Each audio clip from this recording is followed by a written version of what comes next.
Good afternoon. I'm going to present you the validation of Italian version of self-administered ALS-FRS scale.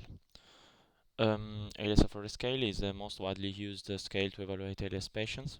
In this work, we wanted to evaluate to develop and then to evaluate the reliability of the Italian version of self-administered ALS-FRS scale. In consideration also with the clinical presentation of patients with the features, the cognitive features of patients, and with the help of caregivers.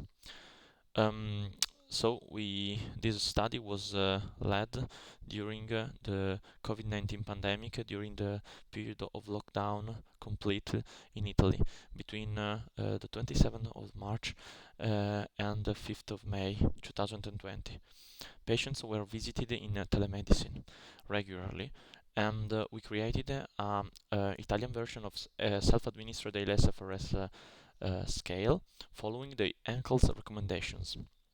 This version, together with the standard telephone administered ALS-FRS scale by a neurologist, were administered to 70 ALS patients. We also evaluated the single item score, the total score, the kinks, and the Meatus stage.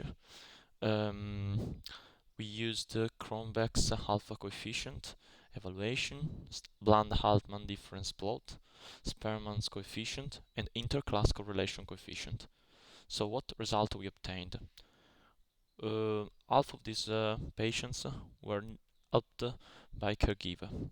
If we look at table 1, we can see that patients who were helped by their caregiver are usually patients older than the one who completed the questionnaire alone, more cognitively impaired, with a more advanced stage of disease, with a faster progression rate of disease, and also with a shorter disease duration.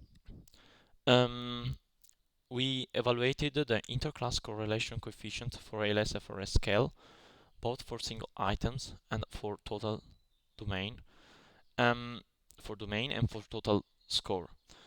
We did not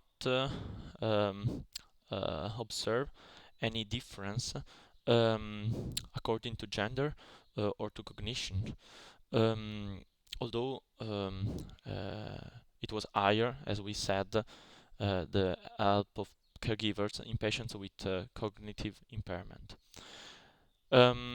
We also look that the reliability for both kink staging system and Meatus was very high. If we look at figure 1, we can observe the correlation between the ALS-FRS administered by the phone called by a neurologist and the auto self-administered ALS-FRS. And we can see that there is a good correlation around 0.94. So what we can conclude that we were able to create and to validate the online Italian version of self-administered ALS-FRS scale. We also demonstrated that this scale is a valid tool in order to stratify patients using the two most important staging system, and that the reliability is a little bit higher with the help of caregiver in filling the questionnaire. And finally, it was a way to implement the monitoring of patients in telemedicine. Thank you for your attention.